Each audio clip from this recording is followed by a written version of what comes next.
টিপুকে পুড়িয়ে মেরেছে তার প্রধান আসামিকে ছেড়ে দেওয়া হয়েছে, খালাস দেওয়া হয়েছে, অথচ চিন্ময়কে মুক্তি দেওয়া হচ্ছে না, মিথ্যা মামলায় তাকে জড়িয়ে রাখা হয়েছে, তাকে ছাড়া দিচ্ছে না। তাহলে বাংলাদেশের আইন কিন্তু সনাতনীদের জন্য না।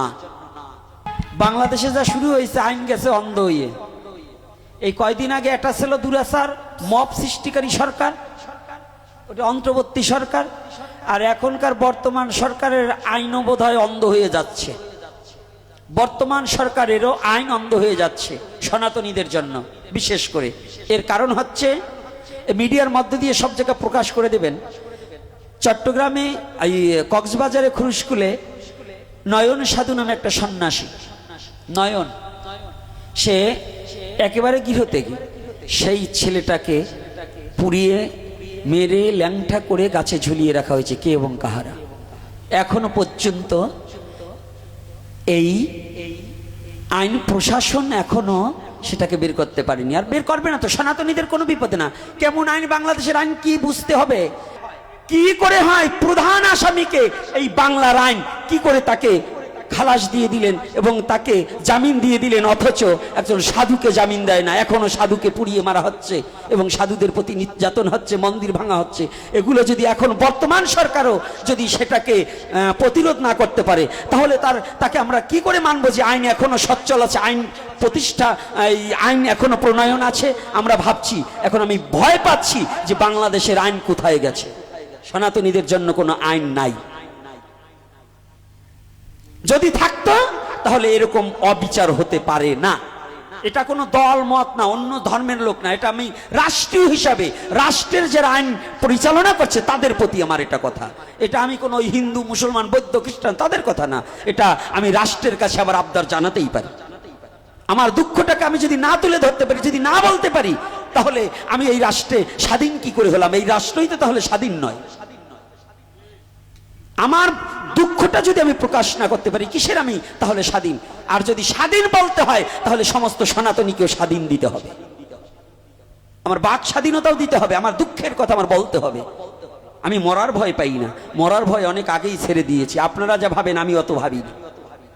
কিসের ভয়? যদি নিজের জাতির সত্য কথা তুলে ধরার জন্য যদি আমার মৃত্যু হয়, মৃত্যু হবে। আমি কোনো অন্য ধর্মকে নিন্দা করি না, কারণ প্রত্যেকটা ধর্ম যার যার ধর্ম তার কাছেই শ্রেষ্ঠ। একজন মুসলমান বাবা সে যদি আমার মন্দিরে গিয়ে বলে যে আমি নামাজ পড়বো, হ্যাঁ, তাকে নামাজ পড়ার জায়গা আমি করে দেব। কিন্তু যদি কেউ সনাতনী যায়, সে অন্য পথ অবলম্বনকারী, অন্য মত পথ, তাকেও আমি জায়গা করে দেব। আমি তাকে আশ্রয় দিই না, যে ধর্মের হোক। এক ধর্মের অন্য ধর্মকে যারা আঘাত করে, একটা কুকুরকে যতটা সম্মান করি, আমি ওই কুকুরের বাচ্চাকে ততটা সম্মান করি না। যারা মনুষ্যকুলে আর একটা মানুষকে যন্ত্রণা দিতে চায়, আমি তাদের কোনোদিন সম্মান করি না। কিন্তু আমার কাছে হিন্দু, মুসলমান, বৌদ্ধ, খ্রিস্টান, আমার কাছে কোনো জাতিভেদ নেই। মানুষ হলেই হয়, যার মধ্যে মানুষে ভালোবাসা আছে, সত্যতা আছে, সত্য আছে, প্রেম আছে, যে কারো অন্যায় করে না, পরের জায়গা জমি খাবে না, যে পরকে হত্যা করবে না, আমি তাকে শ্রদ্ধা করি এবং তাদেরকে ভালোবাসি। সে যে ধর্মের ব্যক্তি হোক, তাকে আমার ভালোবাসতে কোনো বাধা নেই। এটা আমার সনাতন শিক্ষা দিয়েছে, স্বধর্ম নিধনং শ্রেয় পরধর্ম ভয়াবহ। কষ্ট পাচ্ছেন নাকি? আমিও তো ভয় পাই না। হ্যাঁ, যুব সমাজ জানতে হবে, তুমি অন্যায় করবে না, তবে সাবধান। মব সৃষ্টি করছে, ধর্মের অবমাননা দিয়ে জায়গায় জায়গায় মব সৃষ্টি করে সনাতনী ছেলেদেরকে জেলে পুড়ে রাখা হচ্ছে, মেরে ফেলা হচ্ছে। এটা সম্বন্ধে কোনো ফেসবুকে কোনো লেখালেখি করবে না, সাবধান থাকবে। ওরা আর ফেক আইডি খুলে, এটাও প্রশাসনের দৃষ্টি রাখা উচিত যে সনাতনী ছেলেরা সবসময় খালি ধর্ম অবমাননা করে থাকে। কিন্তু এই যে ইদানিং কয়দিন আগেও কোরআন নিয়ে গেছে মন্দিরে রাখবার জন্য, সেই কোরআন অবমাননার নাম দিয়ে ফাঁসাবে হিন্দুদের, সে ছেলেটাও মুসলমান, তাহলে তাকে কিন্তু পাগল বলে আখ্যায়িত করা হলো। এই বাংলার বুকে যারাই এ ধরনের কাজ করে তাদেরই খালি পাগল বলে, প্রশাসন পাগল বানিয়ে দেয়, আর সনাতনীদের ছাগল বানিয়ে কারাগারে রাখে।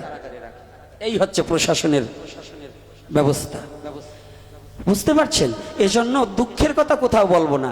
আমার একবার যদি তারেক জিয়াও যদি বসতে চায়, সংবাদ সম্মেলন করলে আমি বসবো, আমার মনের কথাগুলো একটু তারেক জিয়াকেও শোনাবো। সে নব্য রাজা, সে নূতন যদি কিছু দিতে পারে, যদি আমাদের মনের ব্যথা না দুঃখ দূর করিতে পারে, তাহলে সে রাজা তো হতে পারবে না, তার সে যোগ্য রাজা নয়।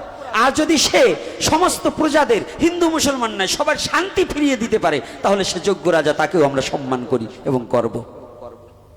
কি অসুবিধা আছে? সম্মান করতে দোষ কি?